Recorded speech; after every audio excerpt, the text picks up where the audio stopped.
Iniinterpreta ko lamang yung kanilang sinabi base sa mga salitang ginamit na ito'y pagsuporta sa posisyon at pananaw ni Pangulong Marcos na hindi makakabuti ang impeachment sa ating bansa sa panahong ito. Marahil patunay na ayaw nila tulad ng maraming Pilipino na magkawatak-watak tayo kung kailan maganda na sana ang takbo ng ating bansa. At marahil posisyon ito na hindi dapat madiktahan ng isa, dalawa o tatlong tao kahit pinuno pa natin sila na magkahiwa-hiwalay at magkawatak-watak tayo.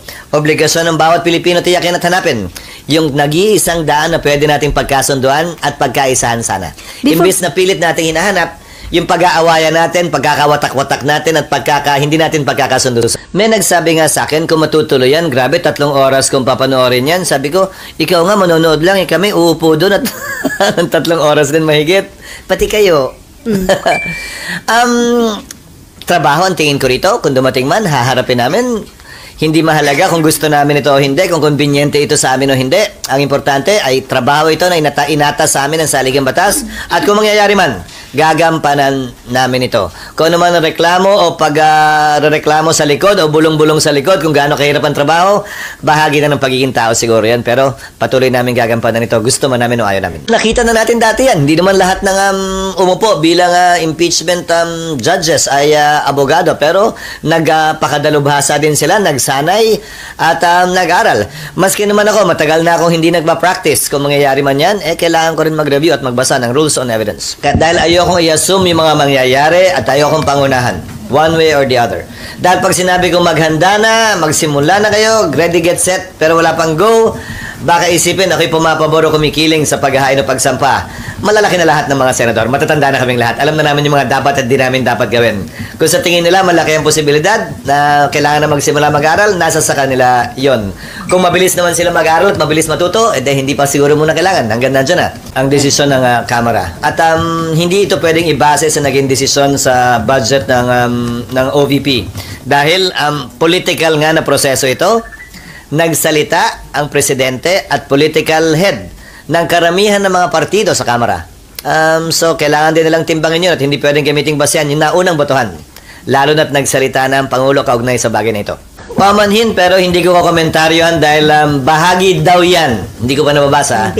Nung ilan sa mga alegasyon laban sa kanya na inihain sa Kamara. Papangunahan ko na yung pagsunod sa panawagan ko sa aking mga kasamahan na huwag magkomentaryo pabor o kontra o magbigay ng opinion kaugnay sa bagay na yan. Walang kinalaman ng pagmamadali sa political process.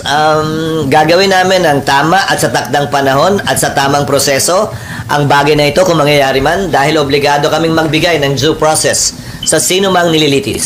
Pero sa pananaw ko at hindi dahil sa sinabi ko yun, sa pananaw ko naman ay oo. Dahil kung titingnan mo yung mga nangyari dun sa mga sumunod na araw, medyo huminahon na rin ang ikalawang Pangulo. Pinalaya yung mga dinete na. May naghain man ng impeachment, ito'y sumunod sa proseso.